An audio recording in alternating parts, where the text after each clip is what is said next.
At 11:30 a.m. on December 22nd, 1944, Private First Class Leo Palmer crouched inside his frozen foxhole, south of Bastogne, Belgium. Through the falling snow, he watched 4 German soldiers approaching, each carrying a white flag. The temperature hovered around minus 20 degrees Celsius. Palmer's hands were so numb that he could barely hold on to his Browning automatic rifle. Every breath formed tiny ice crystals in his nostrils. He had been in that same position for nearly 2 days, no hot food, no proper winter gear, and no sign of reinforcements. The German officers walking toward him, dressed in long wool coats and polished black boots, looked warm, well-fed, and confident. Palmer knew exactly what they were after. They wanted the Americans to surrender. The lead German officer was Major Wagner of the 47th Panzer Corps. At his side was Lieutenant Helmuth Henke from the Panzer Lehr Operations Section, carrying a briefcase under his arm. Inside that briefcase was an ultimatum. If the Americans refused to surrender within 2 hours, they would face complete destruction. The Germans had every reason to think they'd succeed. They had surrounded the 101st Airborne Division, 5 German divisions against just 1 American. The Americans were outnumbered 5-1, short on ammunition, food, and medical supplies, and they had almost no tanks left. The freezing weather had grounded all Allied aircraft for 6 straight days. No air support, no supply drops, no help coming anytime soon. What the Germans didn't realize was that the man commanding Bastogne was a 46-year-old artillery officer named Anthony McAuliffe, a man who didn't even understand the meaning of the word surrender.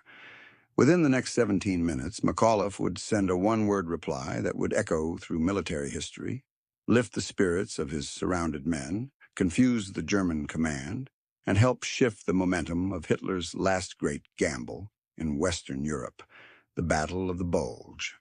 That offensive had begun 6 days earlier on December the 16th, when 200,000 German troops and over 1,000 tanks smashed through the thin American lines in the Ardennes forest.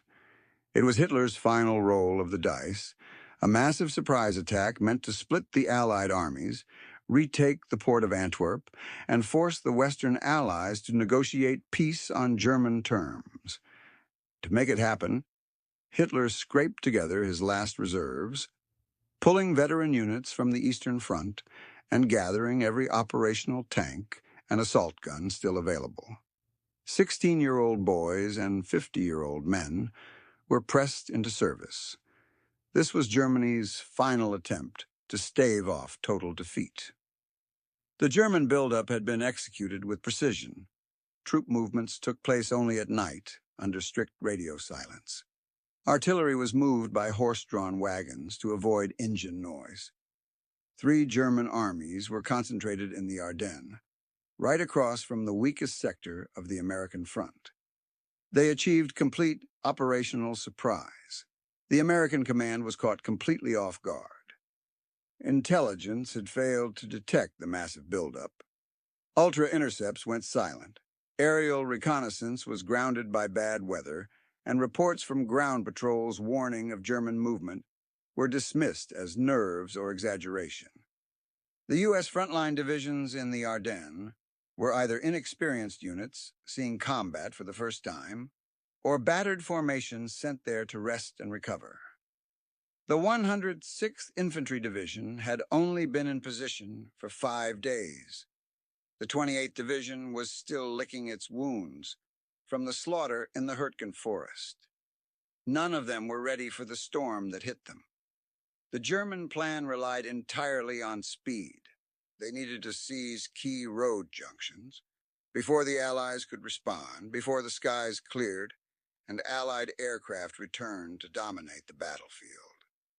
One of those crucial junctions was Bastogne. 7 major roads converged in this small Belgian market town.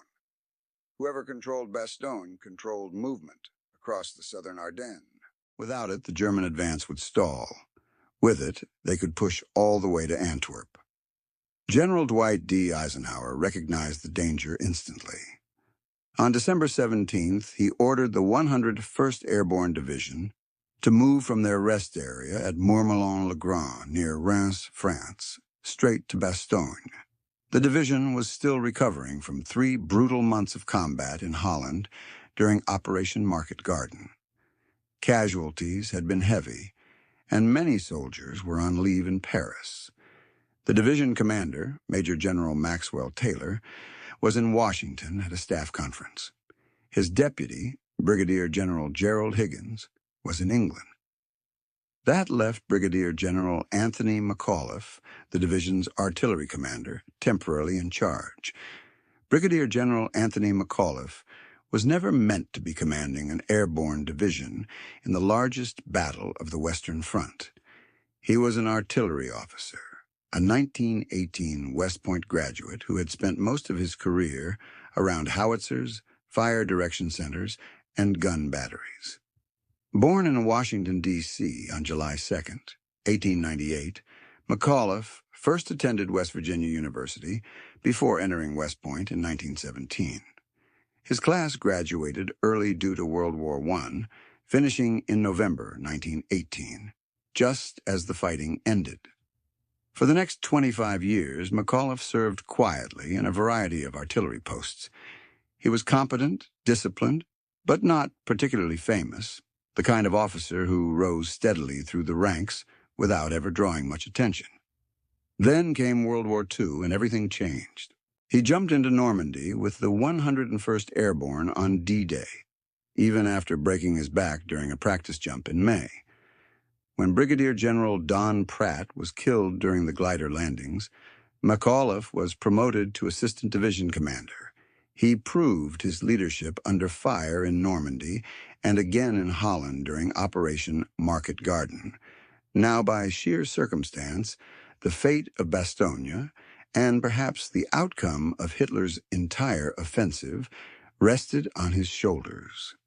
The first elements of the 101st began arriving in Bastogne late on December 18th, after a brutal 107-mile truck convoy through freezing rain and snow. The trip itself was a nightmare.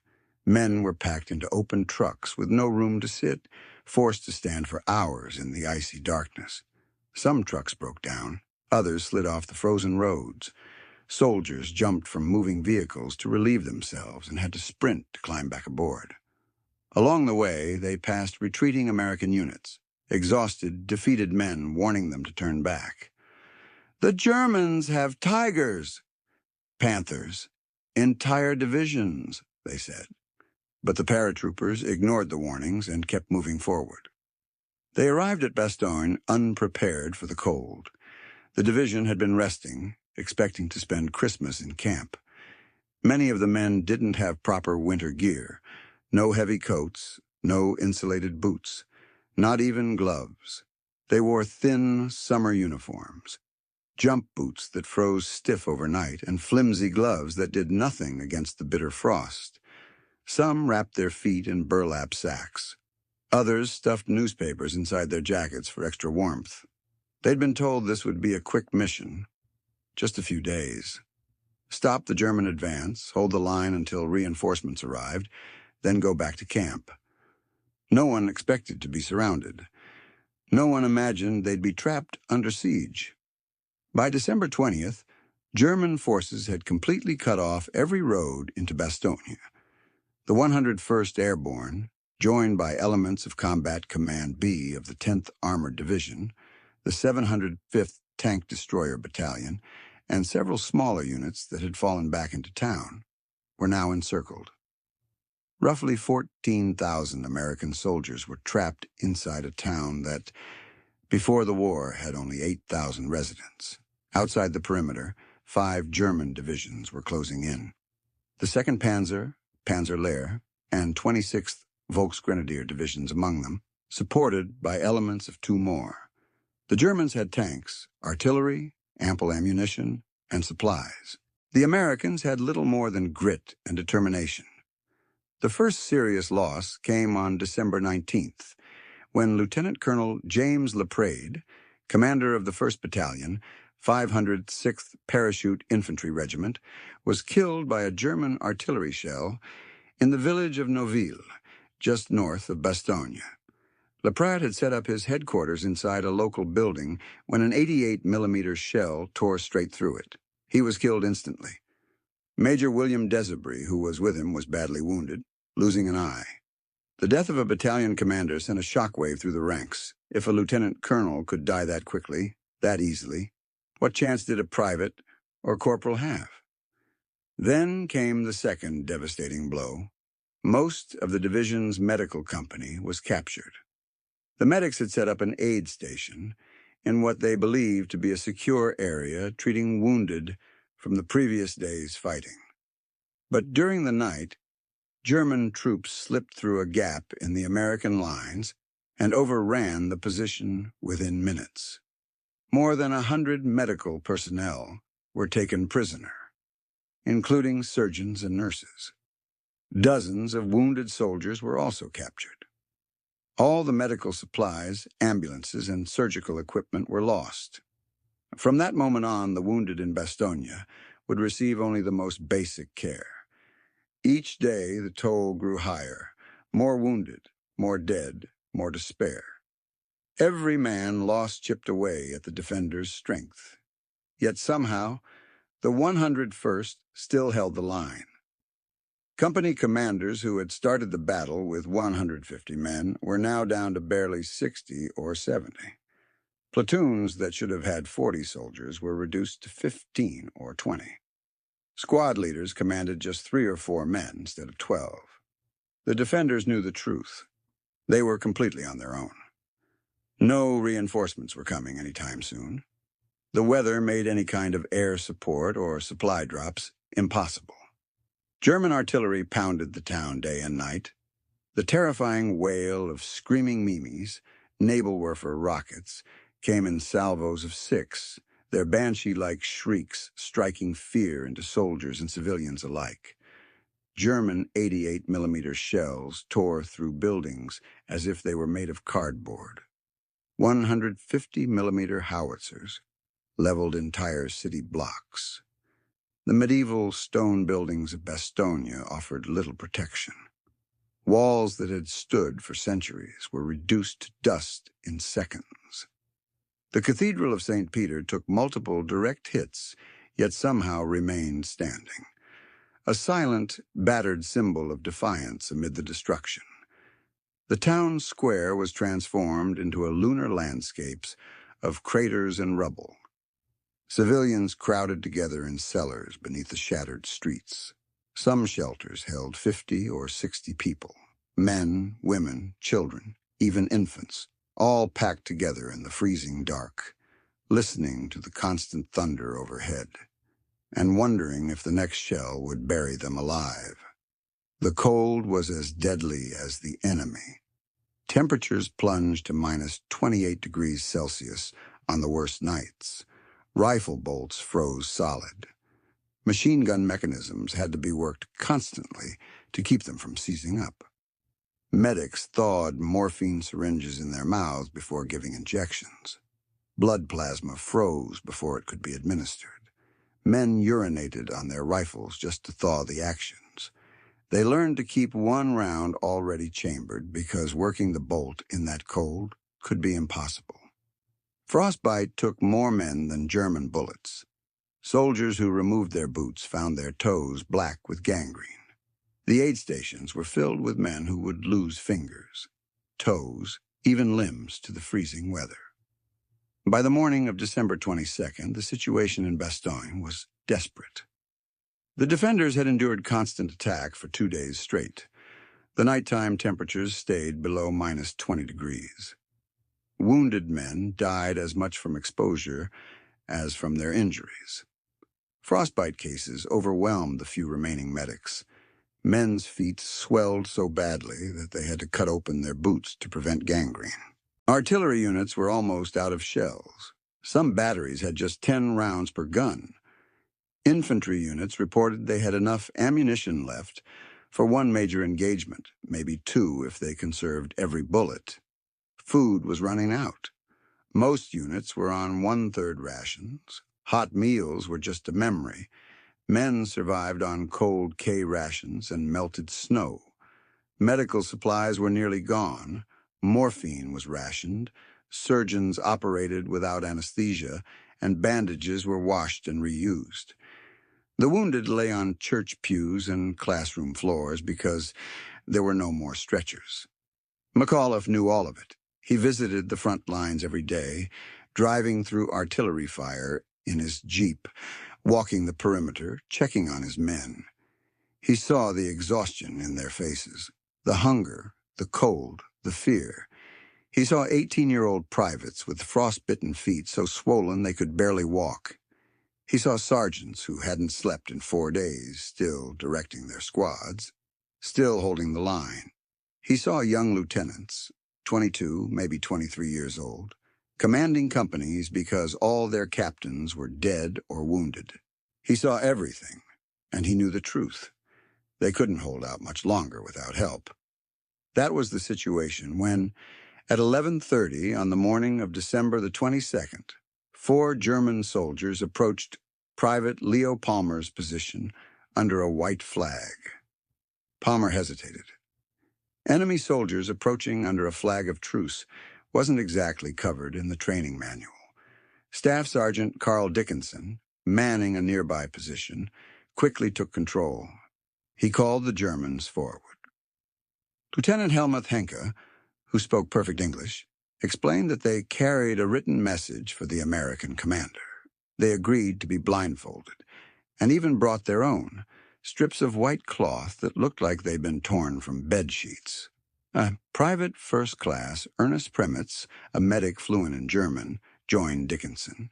Together, they blindfolded the 2 German officers and led them through a twisting path across the American lines toward F Company's command post. The Germans couldn't see where they were going, but they could hear everything. The voices of tired yet determined soldiers, the sounds of rifles being cleaned and reloaded, sergeants shouting quiet, firm orders. What they didn't hear was panic. What they didn't hear was defeat. The note was passed up the chain of command. First Sergeant Constantine Pappas informed Captain James Adams that the Germans had presented a written demand. Lieutenant William Hertzke read the message over the phone to the battalion command post at Marvy. From there, it went to the 327th Regimental Headquarters. Colonel Joseph Harper, the regimental commander, was out inspecting positions, so Major Alvin Jones, the regimental operations officer, took the message and drove it on to division headquarters. It reached McAuliffe at 11:45. He was in the headquarters basement in the Ploms-Heinz barracks, a cold, damp stone room smelling of mildew and cigarette smoke. Maps covered the walls, marked with red and blue symbols showing enemy and friendly positions. Radio operators hunched over their sets, trying to keep communication with scattered units. Staff officers worked at wooden tables lit by kerosene lanterns. The electricity had been cut 2 days earlier. Lieutenant Colonel Ned Moore, acting chief of staff, entered McAuliffe's sleeping quarters and woke him. "The Germans have sent representatives to demand our surrender," Moore said. McAuliffe, still groggy, sat up and replied, "Us, surrender?" "Oh, nuts." Moore handed him the German message. It was typed in 2 versions, English and German, the German text showing hand-entered diacritical marks, as if typed on an English machine. The English version began by informing the American commander of Bastogne that the tide of war had turned. It stated that strong German armored forces had encircled American forces in and around Bastogne and listed towns the Germans claimed to have taken. It warned that the only way to spare the encircled troops total annihilation was an honorable surrender. 2 hours were granted to consider the demand. If refused, 1 German artillery corps and 6 heavy anti-aircraft battalions were prepared to annihilate the American forces immediately. The note added that the civilian casualties that would follow would not be in keeping with the well-known American humanity. It was signed simply, "The German Commander." McAuliffe read the message, crumpled it up, tossed it in a wastebasket, and repeated, "Oh, nuts." He then left to visit units on the western perimeter, congratulating men who had just eliminated a German roadblock earlier that morning. In his view, the German demand was beneath a serious reply. It was absurd for the enemy, who were themselves taking casualties, to demand surrender. Still, the Germans had come under a flag of truce and presented a formal written demand. Military protocol required some kind of response. When McAuliffe returned to headquarters an hour later, his staff was debating what to write. One officer proposed a formal military rebuttal explaining why surrender was impossible. Another suggested detailing the tactical situation and noting that the 4th Armored Division was approaching from the south. Lieutenant Colonel Harry Kinnard had a different take. McAuliffe, in front of his staff, mused, "Well, I don't know what to tell them." Kinnard replied, "What you said initially would be hard to beat." "What do you mean?" McAuliffe asked. "Sir, you said nuts," Kinnard answered. The room broke into enthusiastic agreement. McAuliffe grabbed a sheet of paper and wrote, "To the German commander, nuts." The American commander. He handed it to a clerk and ordered it typed. The typed reply was delivered to Colonel Joseph Harper of the 327th Glider Infantry Regiment to take to the German officers who were still blindfolded in the woods near the F Company foxhole. Harper took Private First Class Premitz along as an interpreter.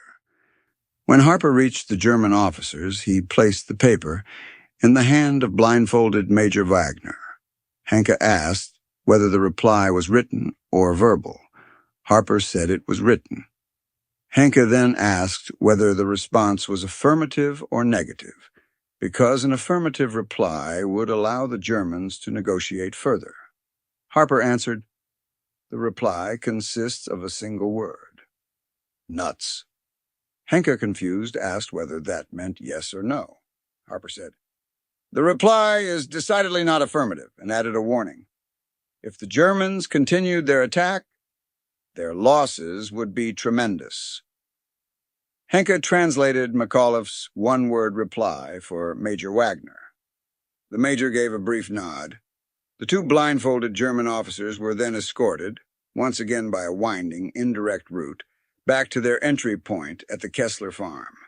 There, the blindfolds were removed. The Germans unfolded the paper and read the single word, nuts. Confused, they looked up and asked, "What does this mean?" They clearly didn't understand the American slang. Colonel Harper and Private Premitz exchanged a glance, trying to decide how to explain it. Harper muttered, "Tell them to take a flying," then stopped himself.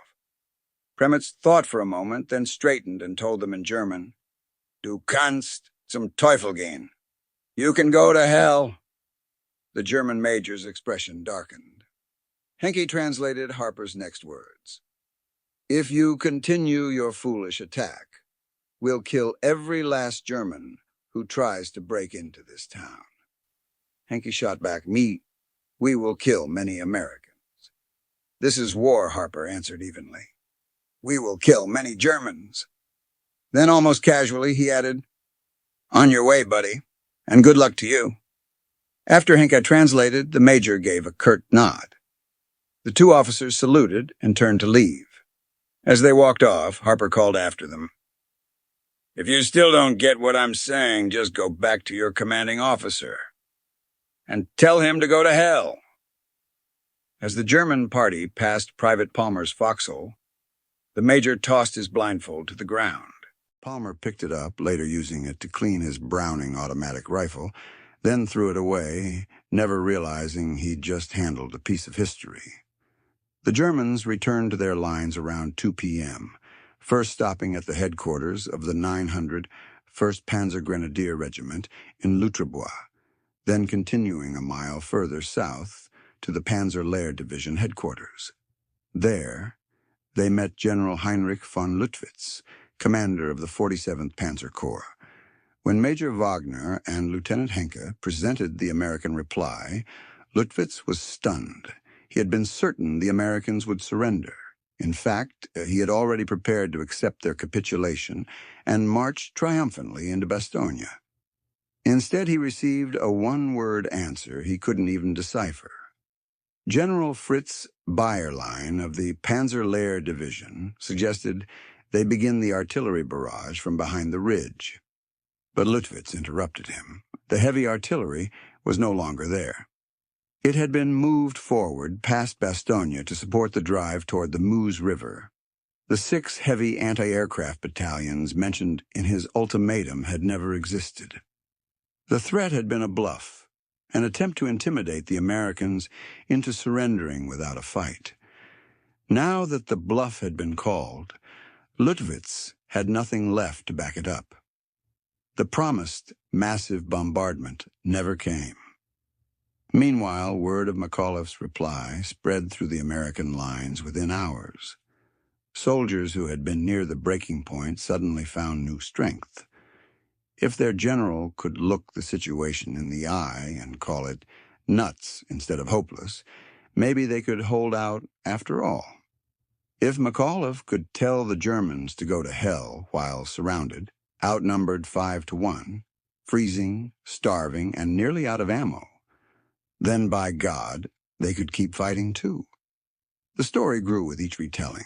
Some said McAuliffe had torn up the surrender note.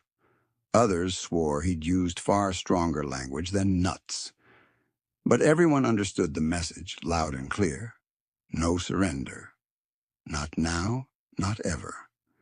Vincent Vicari, McAuliffe's personal aide, later confirmed that nuts was exactly what the general had said. General Mack was the only general I ever knew who didn't use profanity, Vicari recalled. Nuts was just part of his everyday vocabulary. Years later, Vicari would say that the word perfectly summed up McAuliffe's character: direct, unpretentious, and absolutely determined. The effect on German morale was just as powerful, but in the opposite direction.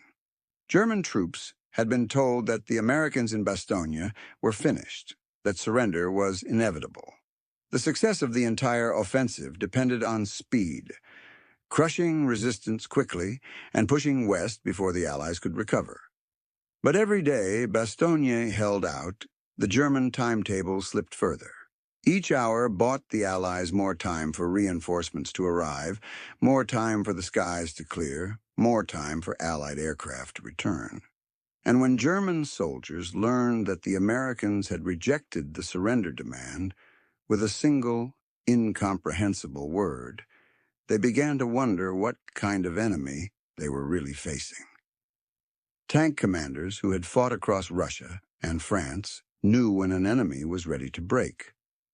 By every military calculation, the Americans in Bastogne should have been finished, surrounded, outnumbered, cut off from supplies with no air support and weather so cold it froze rifles solid. Everything pointed to surrender. But they hadn't surrendered. Instead, they'd answered with a single word that made no tactical sense, even when translated. That psychological factor changed everything. In war, the side that believes it will win holds an advantage greater than any weapon. Once doubt creeps in, even the strongest army can falter. McAuliffe's nuts did more than refuse a surrender. It planted doubt in German minds and renewed American faith. That shift in morale was worth more than an entire regiment of reinforcements. Field Marshal Hasso von Montefiore, commander of the 5th Panzer Army, was furious when he heard the American reply. He had expected Bastogne to fall by December 22nd. His panzers were supposed to be crossing the Meuse River by Christmas. Instead, they were stalled, wasting precious time and fuel surrounding a single, stubborn town. Then, on December 23rd, the weather finally broke. For the first time in a week, sunlight pierced the clouds. Within hours, the distant rumble of engines echoed overhead. C-47 transport planes, hundreds of them, dropping supplies by parachute into the American perimeter. Medical kits, ammunition, food, winter clothing, lifelines floating down through the icy sky. 241 planes delivered 144 tons of supplies. It wasn't enough to solve every problem, but it was enough to keep fighting. And the clear skies meant something else. Allied fighter bombers could fly again. P-47 Thunderbolts swooped over German lines, unleashing bombs and rockets, strafing roads, tanks, and convoys.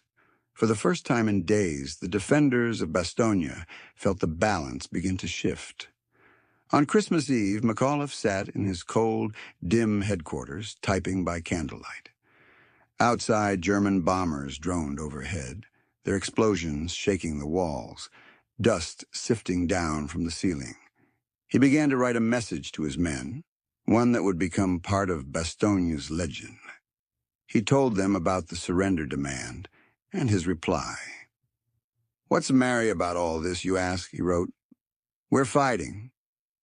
It's cold. We aren't home. All true. But what have we accomplished? Just this. We've stopped cold everything the enemy has thrown at us from the north, east, south, and west. We've identified 4 Panzer divisions, 2 infantry divisions, and 1 parachute division, all of them thrown against us. We've given our country, and our loved ones at home, a worthy Christmas present. And in being privileged to take part in this gallant feat of arms, we are truly making for ourselves a Merry Christmas." The message was mimeographed and distributed across the frozen town. Company commanders read it aloud in cellars, foxholes, and shattered buildings. Some men cheered, others wept. All understood. Their commanders shared their hardships and believed they would prevail. That same night, the Germans launched their heaviest attack yet. Veterans of the Africa Corps, the elite Panzer Division, struck from the west. The 15th Panzer Grenadier Division attacked from the southeast. The 26th Volksgrenadier Division pressed from the northeast. Tanks and infantry advanced under artillery fire, hammering multiple points along the perimeter. At Champs, Team Cherry of the 10th Armored Division faced 18 German tanks and a regiment of infantry. In the darkness, the panzers crawled forward, engines roaring, treads grinding on the frozen ground. The American tank destroyers held their fire until the enemy was within 300 yards, then unleashed a storm of shells. The night erupted in flame and thunder. German tanks burst apart, infantry scattered.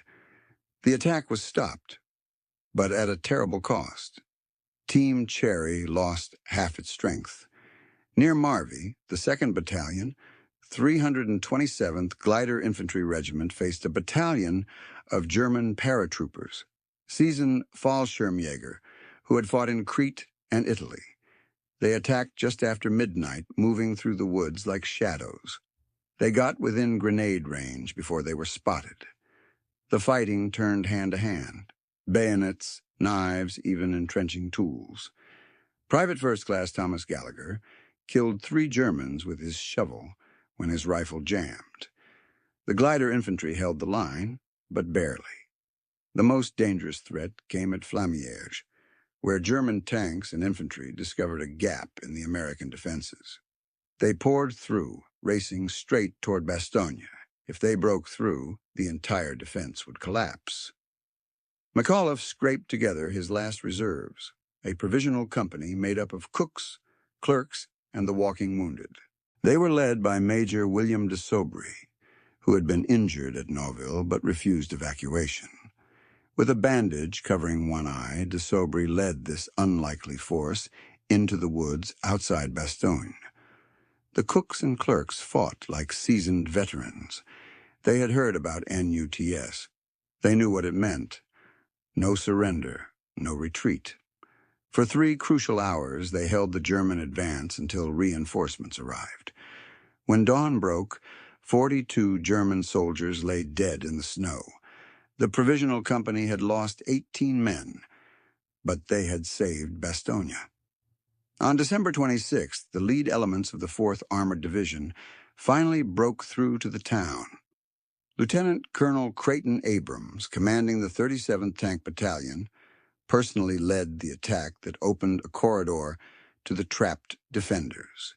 Captain William Dwight, leading the 1st Tanks into Bastogne, found McAuliffe and asked, "How are you, General?" "Gee," McAuliffe replied, "I'm mighty glad to see you." The siege was broken. Bastogne had held. General George Patton arrived soon after and, on December 30th, awarded McAuliffe the Distinguished Service Cross. Yet McAuliffe's humility was evident. He insisted the real heroes were the paratroopers and soldiers who held the perimeter, the medics who treated the wounded without supplies, and the artillerymen who made every shell count. Without their courage and determination, his famous response would have meant nothing. The story of Nuts immediately captured the American imagination. War correspondents flooded Bastogne. Newspapers across the country ran headlines about the reply. Radio broadcasters told and retold the story. Editorial writers praised McAuliffe's defiance as quintessentially American.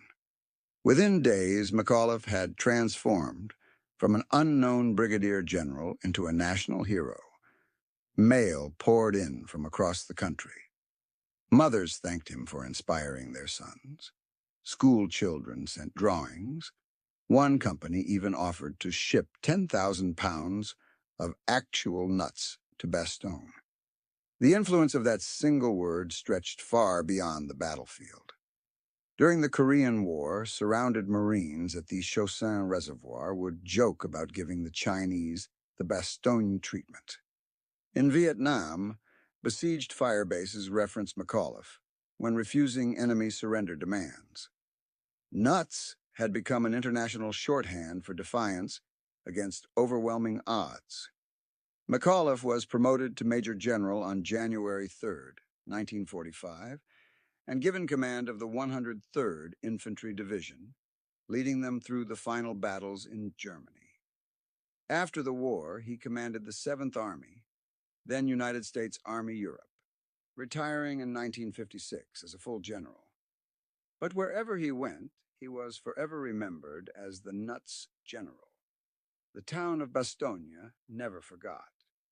Its main square was renamed Place General McAuliffe. A monument was erected, inscribed with the story of Nuts in multiple languages.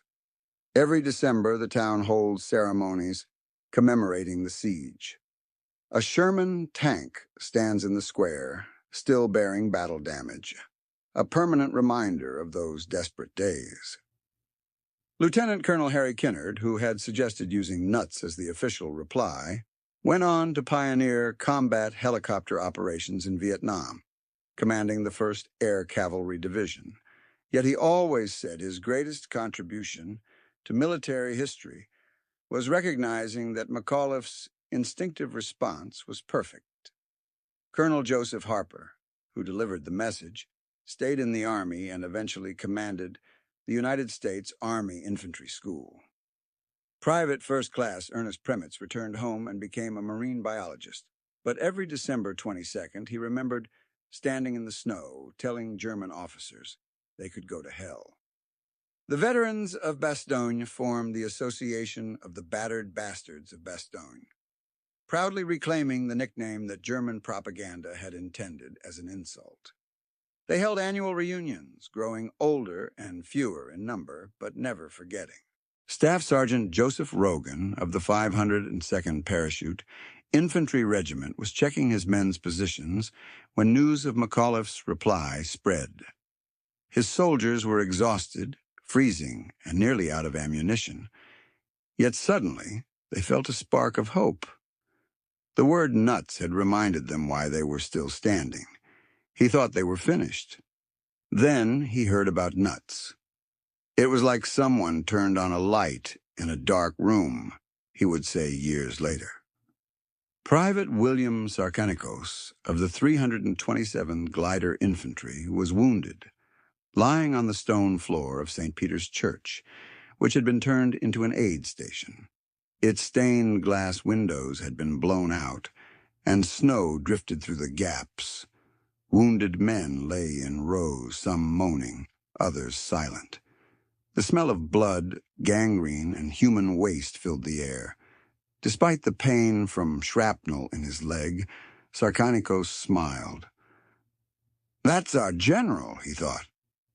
"We're surrounded, bleeding, freezing, but we're telling them to go to hell." Technical Sergeant Donald Burgett of the 506 wrote that when he heard about nuts, the fear didn't vanish, but it became manageable. If the commanding general could joke in this situation, then it wasn't as bad as it seemed. Burgett had been in combat since Normandy, jumped into Holland. He knew what desperate looked like. This was desperate. But nuts changed everything. It turned desperation into defiance. Private First Class Vincent Speranza of the 501st Parachute Infantry was manning a machine gun position when the news arrived. It was so cold he had to chip ice off the barrel every few minutes, his fingers numb to the trigger. German tanks were probing for weaknesses. Then he heard about nuts. He laughed, the first time in days. Years later, at 94, he would still get emotional recalling that moment. How one word from a general he had never met gave him the strength to keep fighting. Corporal Walter Gordon of Easy Company, 506, had been wounded on December 20th, a bullet through his shoulder. Lying in the aid station, he cheered when he heard the news. He had been with Easy Company through Taco, Normandy, Holland. He knew these men. They would fight to the last round, the last man, as long as someone was leading them. Nuts told them someone was. German military historians studied Bastogne after the war. General Heinz Kokott, commander of the 26th Volksgrenadier Division, wrote that the nuts' reply demoralized his men more than any American artillery barrage. It revealed an enemy who refused to consider surrender, even when logic dictated it. It implied the Americans knew something the Germans did not. A single word created doubt, and doubt in combat is deadly. The Battle of the Bulge raged for another month after Bastogne was relieved. The Germans fought stubbornly, but the initiative had shifted. By late January 1945, they were back where they started, suffering over 100,000 casualties. The Western Front would never recover. 4 months later, Germany surrendered. Anthony McAuliffe died on August 10, 1975, at 77. He was buried in Arlington National Cemetery with full military honors. His tombstone bears his name, rank, and dates of service. It does not mention nuts. It does not need to. Vincent Vicari, McAuliffe's loyal aide, lived until December 5th, 2011, age 92. To the end, he defended the story of nuts against skeptics who insisted it must have been something more profane. Military academies around the world study Bastogne as a textbook example of defense against superior forces. At West Point, Sandhurst, St. Cyr, and other staff colleges, officers analyze the tactical decisions, the placement of units, and the allocation of scarce resources. But they always include nuts, because it teaches something no lecture can. Moral courage, maintaining spirit under extreme stress, and knowing that sometimes victory comes not from superior numbers or equipment, but from refusing to quit. Young officers learn the correlation between morale and combat effectiveness. Units with high morale can overcome odds of 3-to-1, even 5-to-1, as Bastogne proved. Leadership in crisis isn't just about managing resources. It's about managing fear, doubt, and despair. McAuliffe did all three with a single word. The story of nuts has been told in countless books, documentaries, and films. The 1949 movie Battleground, starring Van Johnson and Ricardo Montalban, brought Bastogne to theaters. The scene where the German demand arrives and nuts spreads through the American lines became one of war cinema's most unforgettable moments. Decades later, HBO's Band of Brothers devoted 2 episodes to Bastogne, showing how McAuliffe's defiance filtered down to every foxhole, every soldier, proving that sometimes a single word can change the course of history. But perhaps the most powerful testament comes not from Hollywood, but from the veterans themselves.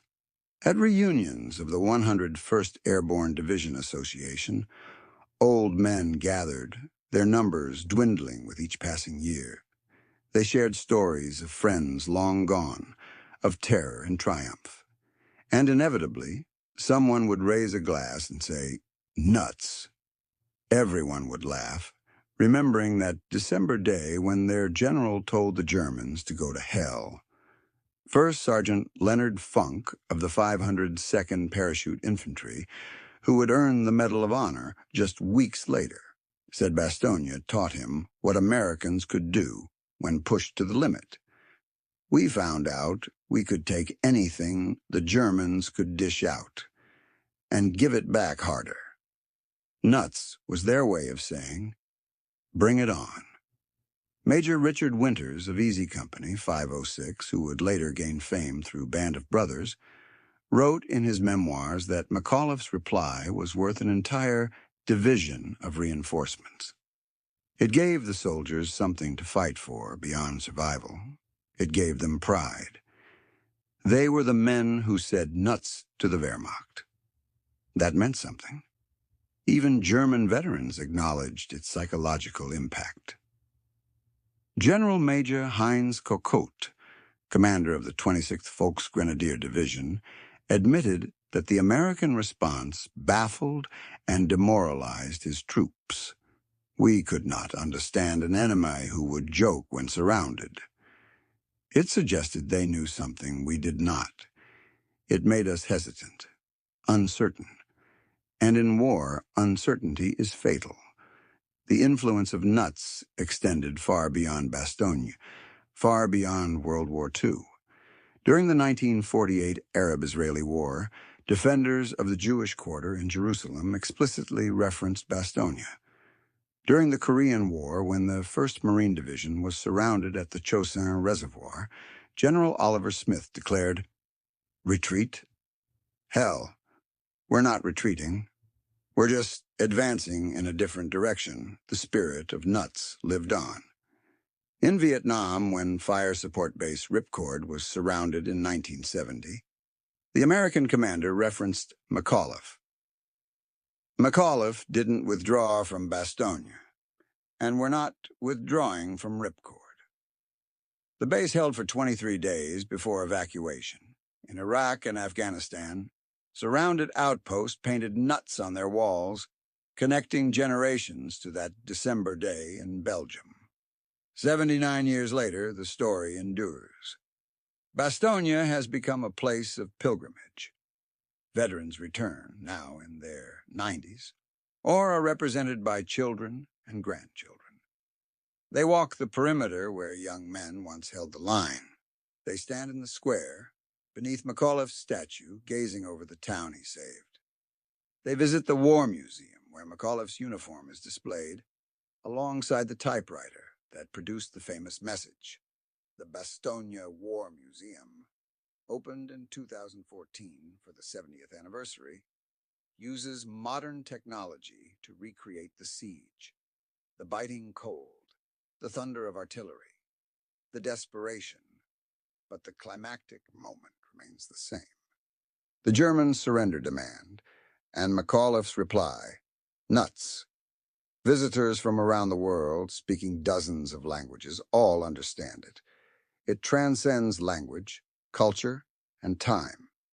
It speaks to a universal human truth. The refusal to surrender when surrender seems logical. Belgian citizens have not forgotten. Every December, Ceremonies honor the American defenders. School children learn the story of Bastogne, of McAuliffe, of Nuts. They tend the graves at Henri Chapelle American Cemetery, ensuring the sacrifice is remembered and the story is passed on. The tactical lessons of Bastogne, interior lines, economy of force, combined arms defense, are taught at military academies worldwide. But the deeper lesson is about human nature. When people believe in their cause, trust their leaders, and refuse to accept defeat, they can achieve the impossible. McAuliffe understood this. His reply of Nuts was not bravado. It was recognition that his soldiers would rather die fighting than live surrendering. In that cold, damp basement in Bastogne, when presented with an ultimatum that logic demanded he consider, McAuliffe gave the perfect response. Not a sophisticated word, not a diplomatic word, not a military word, just an American word, a word every American soldier understood, and one that left every German soldier confused and demoralized. It was instinctive, authentic, perfect. It came from a general who had walked the lines, witnessed the suffering, measured the courage of his men, and knew they would not quit. The numbers tell only part of the story. From December 19th, 1944, to January 6th, 1945, the 101st Airborne Division suffered 341 killed, 1,691 wounded, and 516 missing. Other units defending Bastogne endured proportionally similar losses, yet they held. They denied the Germans the crossroads they desperately needed. They bought time for Patton to arrive, for the weather to clear, for the tide of the battle to turn. But beyond tactics and strategy, Bastogne represents something larger. It represents the moment when ordinary people, pushed beyond endurance, find extraordinary courage. It represents leadership transforming despair into determination. It shows that wars are won not just with weapons or logistics, but with will, with spirit. One word did not win the war, but one word at the right moment helped ensure victory. One word proved that Americans, citizen soldiers far from home, could fight with the determination of any professional army. One word demonstrated that overwhelming force could be met with overwhelming will. One word showed that in warfare, moral strength can overcome material disadvantage. That word was nuts. Simple, clear, defiant, perfect. It came from the gut of a general who knew his men, their capabilities, and that they would rather die than surrender. In 4 letters, it expressed what volumes of military doctrine attempt to define: fighting spirit, unit cohesion, and leadership under pressure. It reminds us that sometimes, in the darkest moments, when logic says surrender and survival instincts scream to quit, the human spirit can say something entirely different. It can say, nuts. The Germans demanded surrender. McAuliffe said, nuts. The Americans held. The Germans failed. The war was won. History was made. All because one general at one moment found exactly the right word to express American defiance. Not through careful deliberation. Not through strategy. But through instinct. The human instinct that recognized surrender was never an option. In 4 letters, he captured the essence of the American warrior spirit. In one word, he defined defiance for all time. Nuts. It echoes across decades, a reminder that freedom is defended not just with weapons, but with will. Not just with strategy, but with spirit. Not just with logic, but with the refusal to give up when giving up seems the only rational choice. That is the true lesson of Bastogne. That is why we remember. 79 years later, in a world that has forgotten so much, we still remember a general who said, nuts to an enemy demanding surrender. Because in that word, in that moment, in that choice, we see the best of what we can be when faced with the worst we must endure.